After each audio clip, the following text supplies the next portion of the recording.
The title of the panel is it fundamentally compatible, or do they have to be built in separate worlds and compete and fight and so forth? So I think it's probably a good way to start. Okay, cool. So to follow up on that, how would you define the two sides?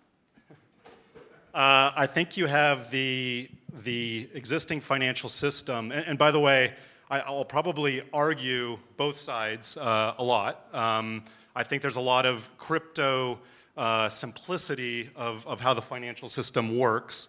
I think there's some serious flaws in just the principle, building, things like moral hazard that just end up corrupting the system. But it doesn't mean that our existing financial system isn't decentralized. So I'm going to argue some of that. But I think it is can we have a completely monitored and regulated and controlled financial system on one side, and then just very basic things. Will any tax authority or any regulator allow anonymous transactions ever in sort of any form? And so do we need to build these two systems in parallel, or do they converge? Do we get institutional investors investing in protocol coins? And sort of how is this going to play out is I think the point that a lot of people are trying to figure out. Well, let's start at the very beginning, which is the Genesis block of Bitcoin, where it says it's embedded in the Coinbase that, Chancellor on brink of second bailout of banks. So, Rand, do you think that's happens to be a coincidence that that's when the Genesis block happened, or do you think that was an intentional political statement about the bailouts of banks? I think it was a crazy coincidence. I don't think it was a statement of intent. I think it was a crazy coincidence, but nonetheless very, very, very apt. I also think that you're making an assumption that you spoke about regulators and tax authorities. I think what you're making the assumption is that the normal world, when I say the normal world, the current world carries on as it is, and crypto comes in. I think it's going to change. I think that taxation is going to be done through smart contracts. I think that when you pay your taxation, you're going to program a smart contract to say, out of every dollar of my taxation, please pay 10 cents towards garbage and 10 cents towards this and 10 cents towards that. So I think taxation, I don't think you're going to have taxation authorities anymore at some point. You're going to have smart contracts which execute on your taxation. I almost see it like a kind of pool. So, like an ICO pool where we say we need X amount to build a bridge, and people are going to pledge X amount if they want that bridge done. And that's going to happen through a smart contract. And when the smart contract is filled, then the bridge is going to be built. Oh, that kind of brings up blockchain versus Bitcoin. Because a couple of years ago, that was the meme, blockchain versus Bitcoin. And the idea was, well, banks can employ blockchain in their back office and they can reduce their cost substantially. And this is a good technology for us as a cost saver. And so you're saying, and iteratively speaking, it provides a way to more efficiently deal with taxes or collect taxes. This is a good thing, a use of the technology. But I think what Josh is talking about a little bit here is that, is there a break from the current system on a follow-up to other protest movements? We've had Occupy Wall Street and other movements. Obviously, my presentation is, I guess, for lack of a better word, strident, in the context of banking. But this represents, however, a large movement of folks. So the question is there going to be a break, or I think what you're saying is it an iterative process that is moved along? Josh. Yeah, I mean, this is the tough question. I mean, I worked for a bit of time at Goldman, and you see that they're one of the first movers in setting up desks to study, trading the market. But at the same time, I'm having pretty high-level discussions in higher circles that just said there's no way this is ever going to be, this is fundamentally anti what we do. So there is the sort of business case where, look, we want to trade volatility. We want to be in there making the markets. We want to serve clients. If our clients want to trade this, we should have the mechanism to trade it. But then there's going to be another part of the firm saying, but if we let this in, this is like a virus that's completely different than our regulated financial system. So in a revolution, you call those people the antibodies. So those are the antibodies. They're trying to protect the body against this new virus that's coming into the body. And they're usually the last people to die. Yeah, and I would say that it's not that sinister, like this plot, like this is ours. It's a lot more it's a lot more nuanced. Again, like the controlled allocation of capital, sorry, controlled isn't the right word. Like, again, I'm completely against the moral hazard that rots these systems and creates agent-principal conflicts and bailouts and everything else. So you know, I'll have that clear for a second. But, you know, look around in some of these buildings, these structures, this infrastructure. I mean, for all of the news we make about, you know, the ICO raises and all of that, a lot of these times are one and done raises. So great, you know, you make a lot of headlines. You raised $100 million. What in the real world are you going to build with $100 million? And is that team going to be able to go back to the market and raise $1 billion, $5 billion, $30 billion? No. So there is a structure that allows our economy to build massive energy infrastructure and power infrastructure and all of these things. And does a completely decentralized, you know, Bitcoin world allow that type of capital formation, or do you have to have some guardrails? So I don't know. Maybe I'm meandering a few different ways here, but. Right. Well, to your point about decentralization, I mean, this was the break from, you know, medieval times to modern times. There were the modern capital markets, and you could offset your risk of building these huge infrastructures and government projects through capital markets. And that's the beauty of capital markets, is you've got risk takers spread out over an entire syndicate, the entire shareholder base, the entire bondholder base. But unfortunately, in the last 20 or 30 years, that has been overridden by the uber concentration in the central bank system. So when you get into an economics discussion of Bitcoin versus the current banking system, it invariably you want to run up against the central banks and talking about the central banks. So I know at Goldmoney and with gold, and I've known you guys for years, that a lot of the gold buyers and adopters going back years were people that were so-called libertarians or others who were not happy with the Keynesian model, and you know they were attacking the central banks. You know they felt that the money printing was out of control, and that you guys were birthed kind of in that period. And then after you got up and running, Bitcoin came along saying the same thing, but I mean to a somewhat radical degree. Exactly. So you know, but you're with Block Vault, of course, you're evolving and you're taking in this business, but Josh, are you happy that a lot of people on Wall Street are migrating to crypto now? I mean, do you feel you were ahead of the curve? Yeah. I mean, I think we were ahead of the curve, but we also were going very, very slow, right? We could have taken a lot more risk, could have taken, cut a lot more corners, but so just to explain what Block Vault is Goldmoney holds about $2 billion in client assets. The original Goldmoney was founded in I believe 1999 by James Turk, and again as an alternate, in that same time as eGold and a lot of the cypherpunk exploratory technologies. And in fact, a lot of the original shareholders of James Turk's, Goldmoney are, people quite prominent in the crypto community, the Trace Mayers of the world and Bobby Lee and so forth. So Goldmoney was that sort of anti-moral hazard, the place that you can't bail out. That is the place you run into during a crisis, not run out of. Everything I said in my presentation, I got from James Turk.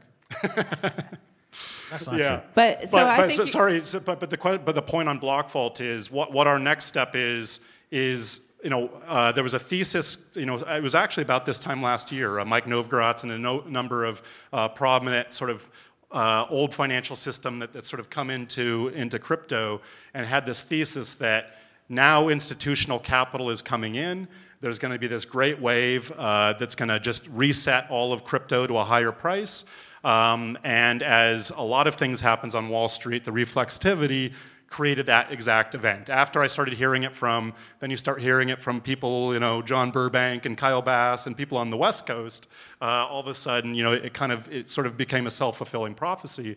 But during that time, we decided that we would focus on building infrastructure that's required for institutional capital to come into the space. And the main issue, as it turns out, was custody. Obviously, there's a lot of legal gray area. Is it a currency? Is it a commodity? Is it a security? How is it regulated? That's the regulatory piece. But the actual free market piece is you can't lose your clients' money. Now, you can lose them money on price. but you can't physically lose their money. That's just a zero-sum risk in the formal financial system. So for this wave to come in, you're not going to have funds managing their own private keys.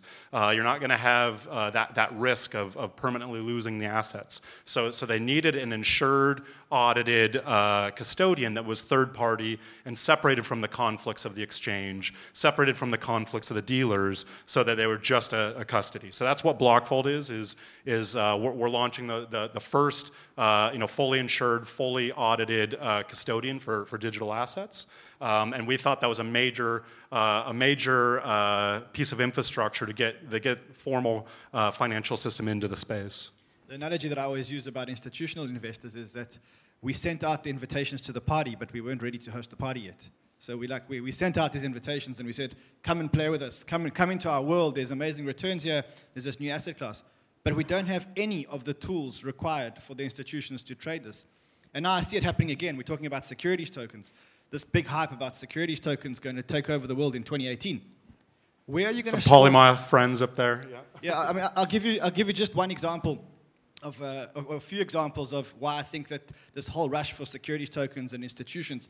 The securities token is designed for institutions and bigger investors to buy into big projects, shipping projects, hotel projects, infrastructure projects. But as an infrastructure on blockchain, we're not ready yet. I'll give you a few examples. One is we don't have, or we now have, or soon will have, a custodianship for the institutions to be able to buy.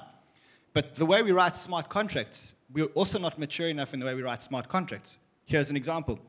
I received tokens from an ICO that I invested in, and I received them, and I just got off a flight, and I needed to transfer the tokens to somebody else.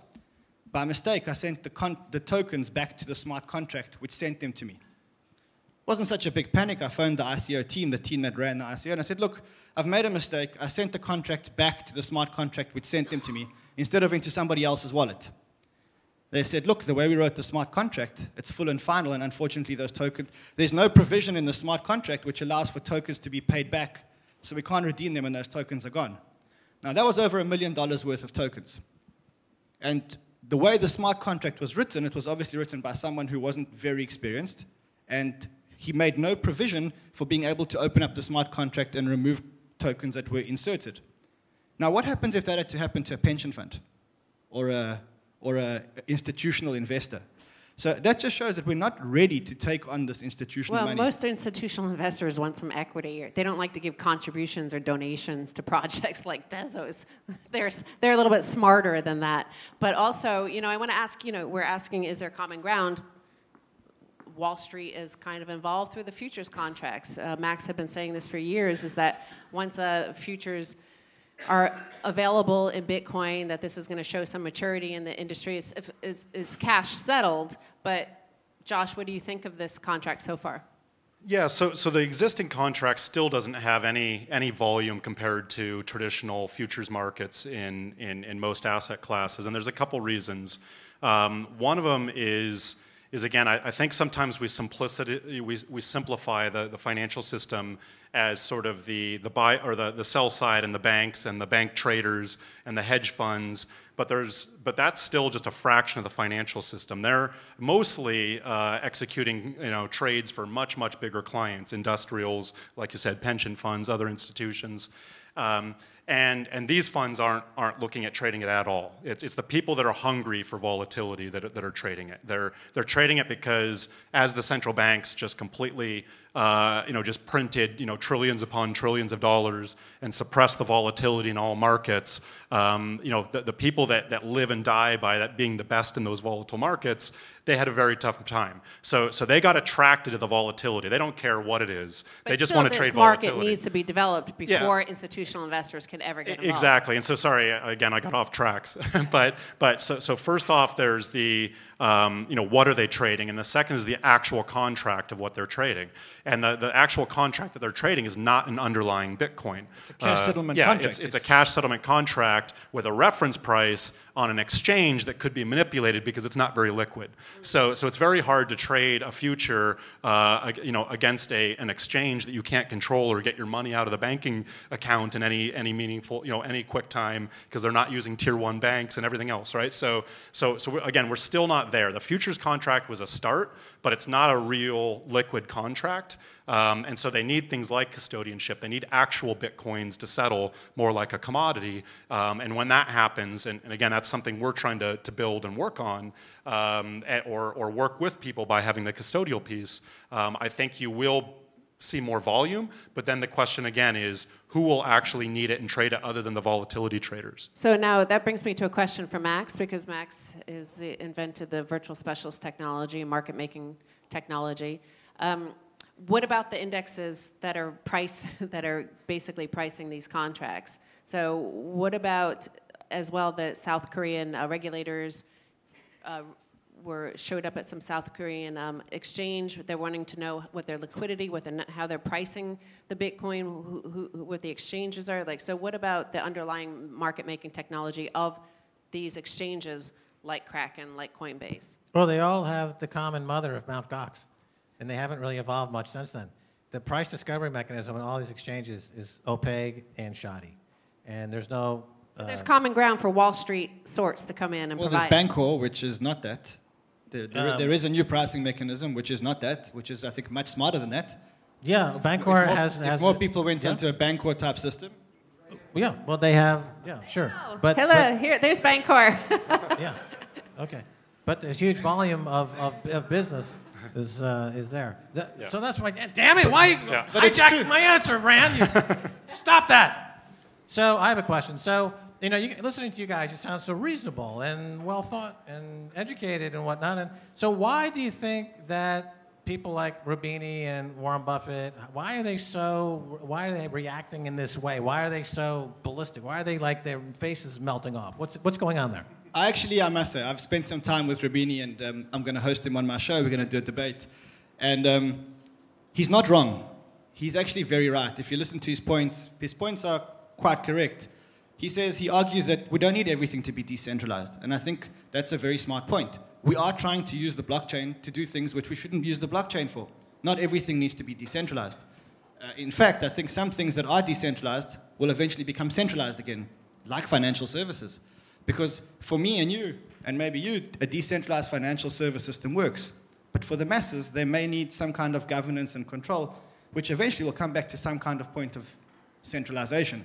Yeah. It may not we don't do our own teeth. We go to a dentist and a professional. It's just how do we restore trust into the professional that is the financial service, and I think that's what we're trying to advance. Yeah, I think Buffett. But his point about Bitcoin is fakakta, because he obviously hasn't spent 5 minutes looking at it. He doesn't understand the underlying technology, and he's kind of grouping everything together into the entire crypto space and making a broad generalization.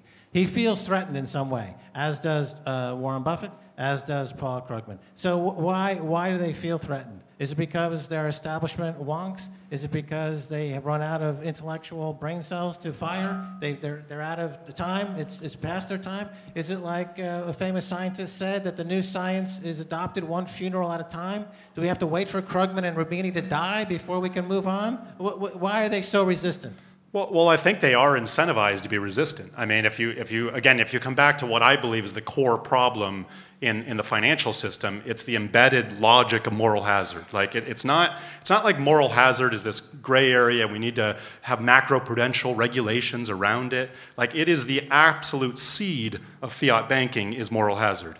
It is the logic of monetary policy is manipulation. It's to trick people into one value of a money so you can stimulate consumption if you need to. I mean, it is in the actual doctrine of monetary policy to try to trick people.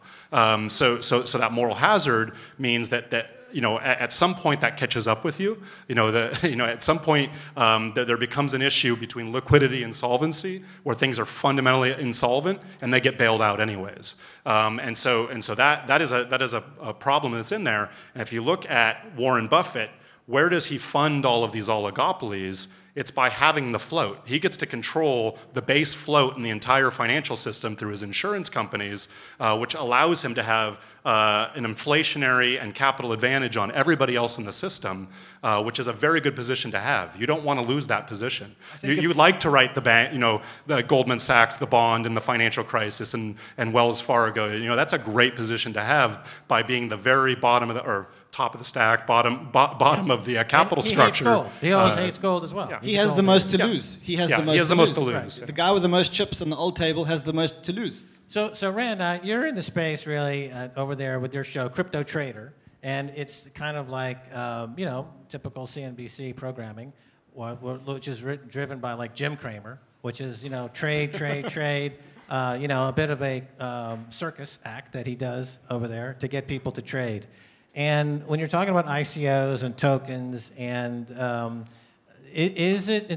tell me about what's going on with your show. Is it just to get people trading, or is there more of an educational bent? It's certainly not a trading show. It was called Crypto Trader because CNBC said that their market is very much a trading market, and we wanted to run more of a technology show. And they said, look, if you want to run a technology show, go on to the science channels. We're not the right channel for it. So we put in a trading element to it. But what we do is we try and fundamentally understand the technology behind projects, the technology behind the blockchains, and then let people make up their own decisions as to whether they want to buy and sell. We do, of course, have a chartist on every show, though, that will tell people where the charts are going. He's never been right. Actually, I have a question for Josh, because Josh, you at Goldmoney, you guys do amazing research. If you guys should subscribe to their newsletter, because they have amazing research on money and commodities and all sorts of things, history of elements and all sorts of stuff like that. So the confusion you had mentioned about what is Bitcoin, is it a commodity, a security, or what? What is your answer to it? You were at the commodities desk at Goldman. You are involved with gold, the oldest money in the world. Like, what is it? Yeah, 100% it's a commodity. But so is money. Money is a commodity. It's just a special form of commodity. How can you say it's a commodity?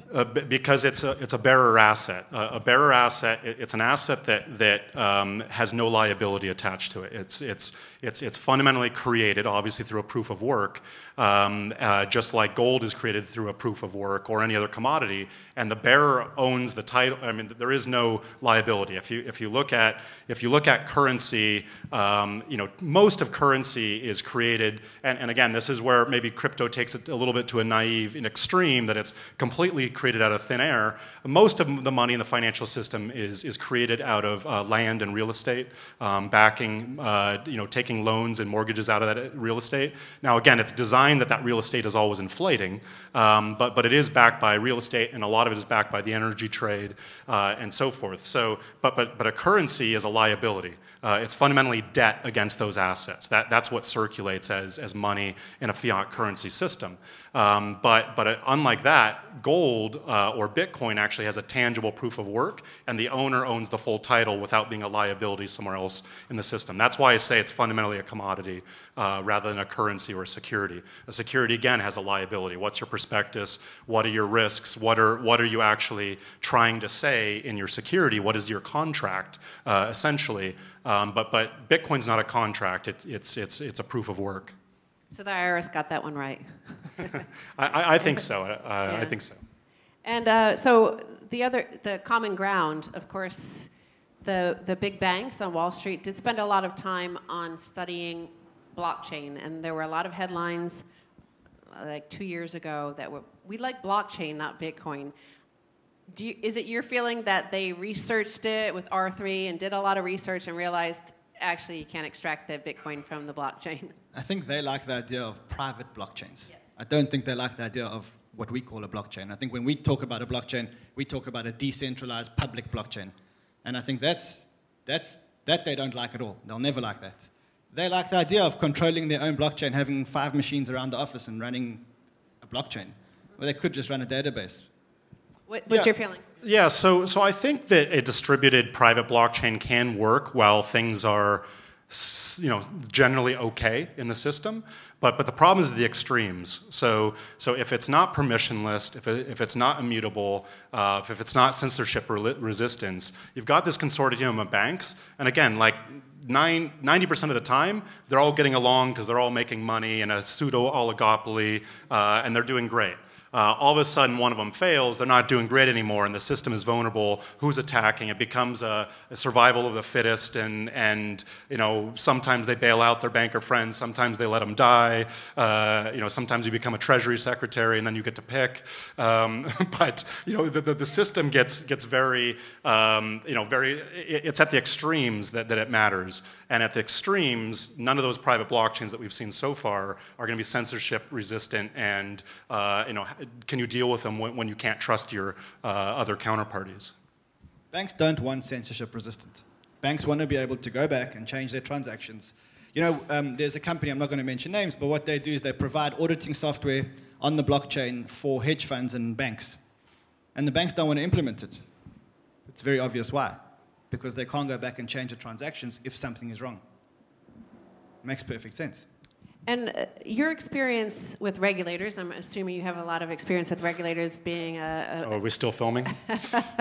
Yeah, no, with a publicly listed company and all your experience in banking and Goldmoney. How do you feel, based on what you've heard from the SEC or from the CFTC, about what is going to happen in the regulatory space regarding Bitcoin and separately other cryptocurrencies and ICOs?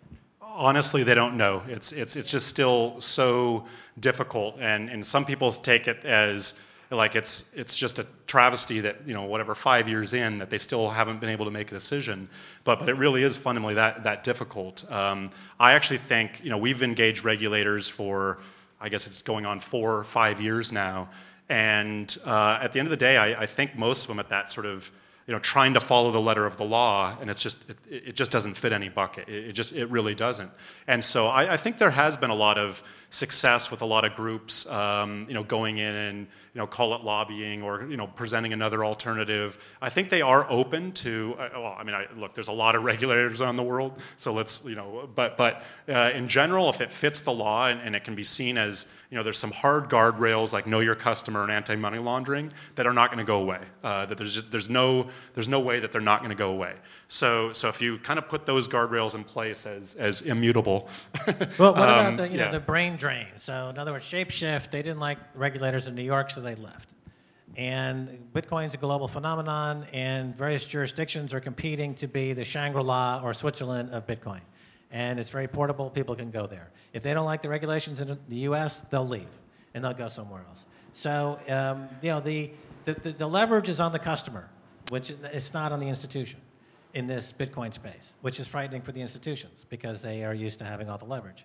But if all the major wealth, let's say there's, Bitcoin's worth 140 billion, let's say in another 2 or 3 years it's worth $5 or $6 trillion, and the banking system is collapsed, and the governments are bankrupt, they're going to come to the Bitcoin community and say, please bail us out. And the Bitcoin community will have the only valuable asset that can be moved around easily, and they'll say, well, here are the regulations, you write them the way we dictate them. And that's the battleground. It's not waiting for regulators to wake up and understand how the technology works. No, the price is going to keep going up because they failed for decades, and the power is shifting toward the Bitcoin community and the crypto community that's now sitting on hundreds of billions of dollars, soon to be trillions of dollars. And we don't care what the regulators think or do or what they look like or where they live. We honestly don't care. Well, that's my point. I mean, if you look at regulators today, what options do they have? The only tool that they have left is how they can categorize it for tax purposes. Otherwise, they've lost the fight. They can't ban Bitcoin trading because they'll lose the next election, probably. Right, so there's a huge shift. And you see it already in whole continents. The entire continent of Africa is being fundamentally recapitalized using cryptocurrency. Or look at one thing that I learned from being in the mining industry, never count out the government. They've always got 1 or 2 or 3 or 5 tricks up their sleeve with the way the rules can slightly modify or change. I'm still really worried, like this whole, we can't just ban it. I generally agree that it'd be very tough politically to ban it at this point. But what if you have some major terrorist event that's clearly tied towards Bitcoin? The PR campaign. But we did already. It's called HSBC, and nothing was done. We've had many terrorist examples. It's called JP Morgan, and nothing's done. The terrorism is rampant. It's every day, and nothing's being done. We already have it. Yeah, but the facts on the ground also, that's an argument, is, a few years ago when Consensus only had 400 people, or at that first Bitcoin conference, there were like 20, 30 people there, and the market cap was $50 million at the first conference for Bitcoin, the entire crypto space. So as they get more power, Binance emerged only a year ago, and I think you tweeted something about they have more revenue than Goldman Sachs, or more profit than Goldman Sachs. More profit in a single quarter, yeah.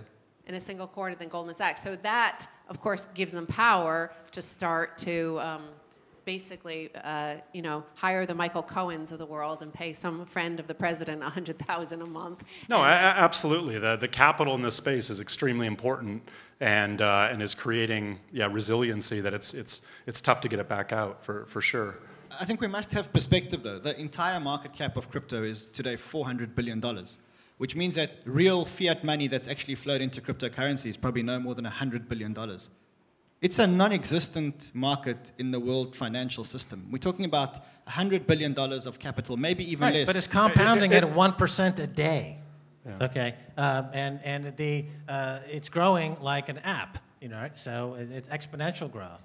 And as Einstein said, the most powerful force in the universe is compounded interest. That's Albert Einstein. But I have another question. It's crypto and Wall Street is their common ground, but really is it corporations? You see Facebook moving in. They're announcing that they're going to issue some sort of cryptocurrency. Wall Street has looked at the technology. They've looked at Bitcoin, and they studied it hard. It seems like they're backing away from it, but are the Facebooks and the Teslas and those sort of guys Starbucks and a number, Let's take a step back. Facebook is again talking about a centralized cryptocurrencies. Facebook are not going to decentralize. So a lot of people don't want to be decentralized. We covered the delete Facebook campaign, and it turns out 2 months later, like, actually signups went up like hugely. So giving them attention caused people to sign up to it. No, they want a walled garden. They don't want to decentralize. Yeah, right? but I think you make a good point. I think there may be industrial uses and other places that start without being necessarily the banking system. One of the projects that I've been getting involved with is a commodity exchange where the central clearinghouse is decentralized, a decentralized central clearinghouse, where, because commodities have always been lawless. You've always had to deal with cross-border governance and regulation, and these are bearer assets. You load an LNG cargo in West Africa and unload it in China, and all of the banking and financing in between that is very complicated. And so I believe that systems like that are ripe for institutional scale use of call it a utility settlement coin, call it a crypto asset, proof of work or proof of stake. I think we're working on all these things, but it does make a lot of sense to have a more trusted system, a more trusted supply chain, where you can track the shipment all the way through. You can track the financing and the letters of credit. You can track the futures market that are tied to an underlying asset rather than a benchmark. There's a lot of good things, and so I think and that may come out of industry and people like us rather than coming out of an exchange or a bank. And that I think will be an interesting use case. There's lots like that. That's just one I'm familiar with. What about the censorship resistance in a geopolitical sense? Venezuela was the first to come out with their own national cryptocurrency, the Petro. I don't know how well that did or not, but it was inspired because of basically them being cut off the SWIFT system, or not able to accept dollars or trade. So do you think this is going to be, I know it's not Wall Street or common ground, but it's certainly with Europe, the likes of Europe, not even an enemy, like possibly looking at alternatives to the SWIFT system? I think not only the SWIFT system, I think why Venezuela did what they did was to bypass the sanctions, the investment sanctions. So people were buying futures using, have been buying, may buy futures using the Petros token to invest in, to buy futures, which gave them investment despite the fact that there were sanctions. I don't know how much Trump and anybody else could do about that, other than saying to people, you're not allowed to buy Petros. But I don't think that they can prove it. They don't have the tools to prove whether people are buying Petros or not. Right. Not, So not anybody else. Yeah, Iran is going down this path. China, Russia, Germany now is siding with those guys by allowing these new crypto bonds, debt swapping to take place. So that's the alliance that's forming against the fiat world. So it's fiat versus crypto on a geopolitical basis. Yeah, well, I think that touches on another thing, and that is the sort of using the financial system, because it has those guardrails around KYC, and because it's been such a lockdown and centralized system, it's using that for geopolitical means. And I think there are countries that, many countries beyond, Iran and Venezuela that really don't like that. Yeah, but even just African countries, a lot of small African countries, the big banks just don't want to work with them because of the KYC for too little money, and it's not worth their time. Well, the biggest problem in African countries is that they don't have money because the central governments are all controlled by corrupt people. So the people want a completely decentralized form of currency. And there is talk that maybe Zimbabwe, which is ironic because they're probably the most backwards financial service system in the world, the financial system in the world, they may be the first country to adopt a cryptocurrency out of necessity. So Right. I went and spoke to the head of the Rwandan Stock Exchange and the head of the Reserve Bank. And at the end of a discussion with the two of them, we played out a scenario, and I said, what happens if the people in the street decide that tomorrow they don't want to use your currency anymore and they want to use Bitcoin? And he said, well, after thinking about it for a few minutes, he said, I don't think there's anything we can do. So what does all this geopolitical machinations have any impact on U.S. dollar going forward? So U.S. dollar, world reserve currency, everything's based in dollars. Commodities are priced in dollars. It's the basis of the U.S. empire is U.S. dollar. If the various countries escape the tyranny of the U.S. dollar and the U.S. dollar hegemony, is that happening from your perspective? You're a global macro guy. You've lived, from South Africa. You've seen a lot of heavy political events going on. I mean, what's your take on that? I think when you live on a continent like Africa and you experience corruption firsthand and you experience currencies devaluing themselves at 50% a day and stuff like that, we're used to that. We don't get heart palpitations when our currency goes up 1 or 2%. You kind of realize that you do want a decentralized Bitcoin-type global currency that's not dependent on any one government. So Censorship resistant. Censorship resistant, completely decentralizing the government, completely putting the hands in the world of the currency in the world of a decentralized community. So that's a negative for the dollar. It's very negative for the dollar. Right. So what do you make of a statement coming out of Russia saying that the internet was dominated by the U.S., cryptocurrencies will be dominated by Russia? Your thoughts, Rand? How are they going to dominate it? By having the best technologists. It's a free market. They can compete. Exactly, it's a free market. And that's their goal. In other words, their stated goal, unlike other countries that are trying to, let the competition begin. But who's competing with them right now? Not the U.S., not Europe.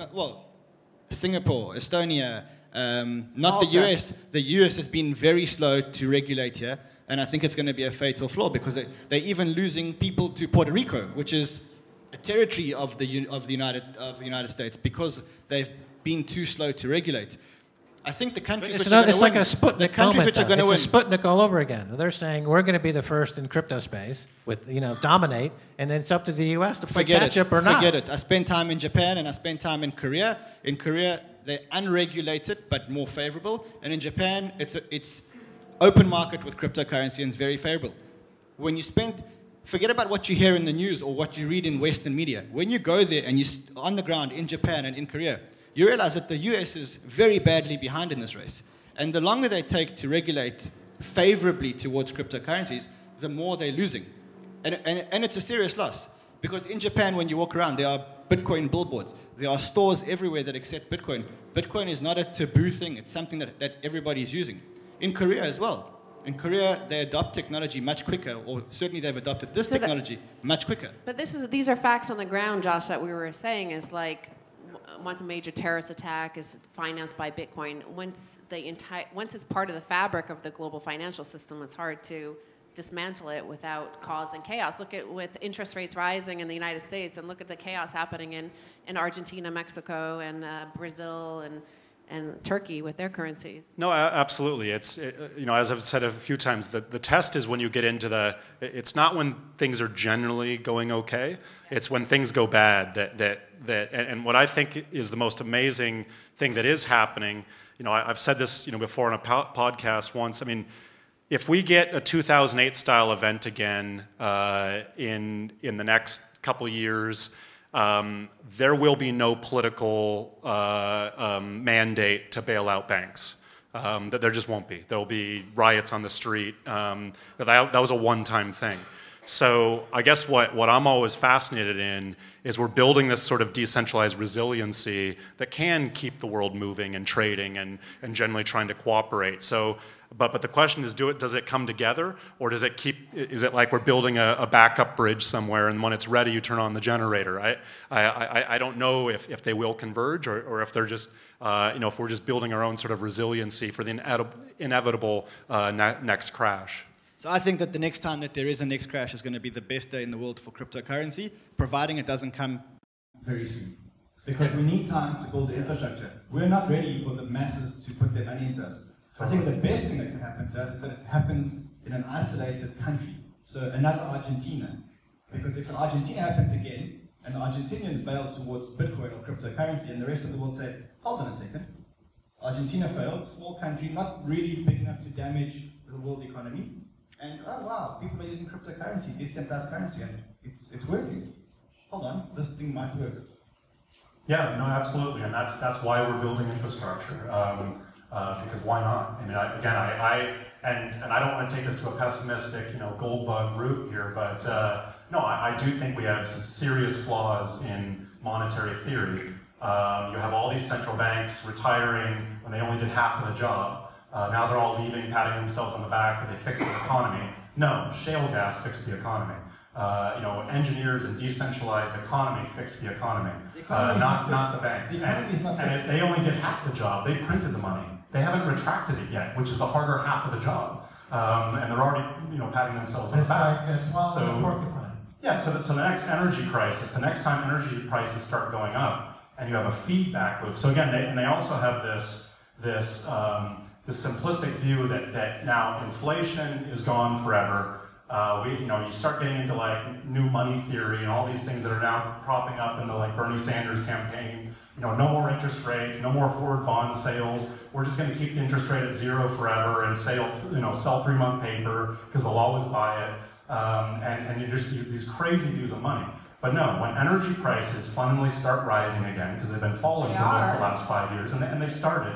When energy prices start rising again, then the term premium on future debt starts going up, and interest rates on the forward curve keep going up. And then people want to get into hard assets, not monetary assets, and then they buy commodities, and then they just go up and up and up, and then people want higher wages to eat and heat their homes. And this whole balance sheet can't be unwound in that situation. So I fundamentally believe an energy crisis will create the next financial crisis, just as I believe that the energy crisis was a big reason for the last financial crisis. And we need to have infrastructure that's prepared for that, because the banks aren't prepared at all. And look what's happening in Italy, in Europe.